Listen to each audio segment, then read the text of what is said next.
Hello and welcome to the Cheesy Chat Show. I am your host Ellie and today I will be giving my thoughts on I-DLE's comeback, HWAA. Before we begin, please like, subscribe and also leave your thoughts on the comeback in the comments. I love reading people's thoughts, so feel free to start some discussions. And with that, let's start.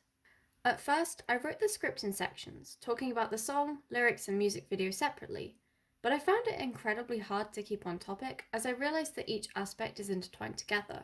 The creators were incredibly clever in how they linked all the elements together, which is something I don't see in K-pop often. So instead of reviewing each aspect individually, I will talk about each part in chronological order. HWAA starts with a very somber violin and piano ensemble, with wind sounds in the background.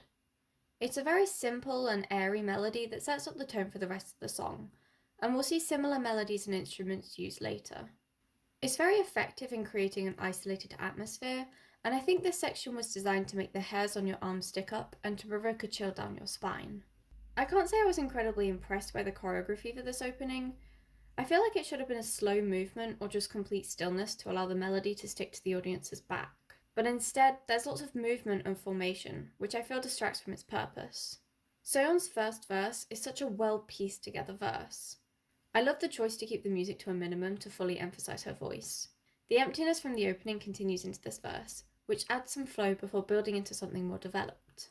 The lyrics depict a character who feels alone, as if time has frozen, and this theme of isolation is seen in the song and music video. I love how the lack of music leaves Soyeon's vocals in the open. It makes her appear isolated, which the listener will picture as somewhere cold since there was icy wind embedded in the melody. The music video also reflects this, showing the members in one of the most secluded places on Earth. On top of this, we can visually see this character's pain portrayed by a rope, chaining Soyeon to a tree. This verse contains so much emotion. I always imagine the long notes to be Soyeon's character internally screaming, and it never fails to send shivers down my spine. When we reach Yuqi's part, we get a more built-up melody, with harmonies and chants in the background. I really like the use of call and response with the chants. It adds some warmth against the previous verses, and I must say, is one of my favourite parts of the song. As well as this, we get a more warm colour scheme in the music video, with the use of lanterns and floral dresses. Although the choreo was a bit too jittery for my liking, I enjoyed the symbolism of Yuqi breaking out of the endless season and erasing her scars, and I liked the waving from outside to Yuqi back to outside. Reaching Soojin's line, we also reach our third tonal shift in the melody. The danger of a song changing the tune every member is the risk of the song sounding messy and a brew of other scrapped songs. Thankfully, HWAA manages to seamlessly lead from one tune to another. Soojin's line isn't boldly different from Yuqi's, so they blend together nicely. I really love the ending of this. The dynamics create a great contrast to Minnie's following pre-chorus, and again, reminds me of the character internally screaming. Something I appreciate about this part is the subtle change in emotion. At the beginning of the song, Soyeon was very vulnerable and pained, but Soojin is now fiery and determined, and I love hearing this portrayed in their vocals. Now, can we collectively agree that this pre-chorus is the best pre-chorus in the whole of K-pop? Everything about this is perfect. The slow, somber vocals, the visuals, the red hair. I love that the tune goes back to how it was at the start of the song, just a bit more built up. I say this way too often, but it adds a nice sense of cohesion. I also love the camera work in this. Not just this scene, but the whole video. The camera is always moving and the set is always changing, but in such a slow, subtle way that it's hardly noticeable. Going into Miyeon's line, the listener is expecting a big beat drop, which in essence we do, but it's more subdued. Miyeon carefully manipulates her notes into something more matte, which, followed by Shuha's line, give the beat drop more emotion. I don't know why, but this line sticks to me. I think it's because it's so randomly placed in the midst of Miyeon's notes, but every time I hear it, I get shivers. The second verse is another great part of the song. I find the empty melody complements Soyeon's vocals and escalates when she gets angrier. Followed by another melancholy pre-chorus, I find the contradicting tones quite captivating and enjoyable. That's something about the song which I really like. The many tones and emotions don't get confusing. The composers manage to express how human emotions are always changing and evolving as we doubt ourselves and face new challenges. Finally, we reach the chorus. I must say, this isn't my favourite I-DLE chorus, however, this is still really good. I find that the harmonies mixed with a simple beat create a really catchy tune, and it blends with the rest of the song. Other than that, it's quite simple. The best part of the chorus is the choreography. I like that the choreographers decided to create moves on the beat rather than following the vocals. I find that it makes it easy to follow and dance to. There was a lot more potential for flowy moves had they followed the vocals, which would have been a more aesthetic choice, but the rigid movements are still good. I don't really have much to say about the chorus if I'm honest. It's short and sweet. I can't say I was too impressed by the bridge as well. It felt quite generic compared to the rest of the song, as if the writers didn't know how to fill the gap and went for a revamped chorus. It did feel nice to get an emptier chorus. It reminded me of the beginning, just more fiery. The dance break at the end startled me. It was an unprompted moment and a really small moment at that. I don't really see how it was necessary to end the song with a tiny instrumental. If I were the composer, I would have played with the emotions and storyline. I would have taken out the dance break and just ended the song with Shua's final line and a crow screech to really send a shiver down the audience's back. For me, the dance break was a short-lived moment that didn't add anything to the song. In my opinion, it should have been longer. One thing I noticed about the music video which prompted me to make this video is that it's always changing and evolving, along with the lyrics. We start with a very simple colour palette. The blues and whites represent sadness and negativity, and also blindness. The members are in the Arctic, one of the most remote places on Earth. Time is frozen there, as if in the dead of winter. They have experienced pain so tormentful, they feel as if they're isolated in uncharted land.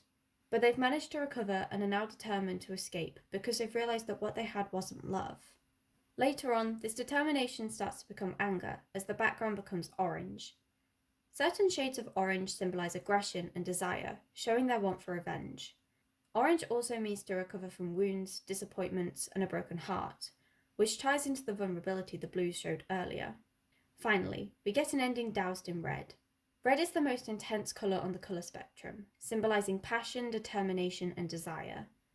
At first, we only get a little bit of red, which mixes with the orange and tells us that this character is still hurting. However, the bridge is the climax of their anger, and the members become surrounded by pure red. Strangely enough, this anger only happens around the bridge and final chorus, when the lyrics change from HWAA meaning fire to HWAA meaning flowers. I find this strange as, throughout the music video, we get small scenes of floral dresses and luscious backgrounds. Green symbolises renewal, growth, and hope.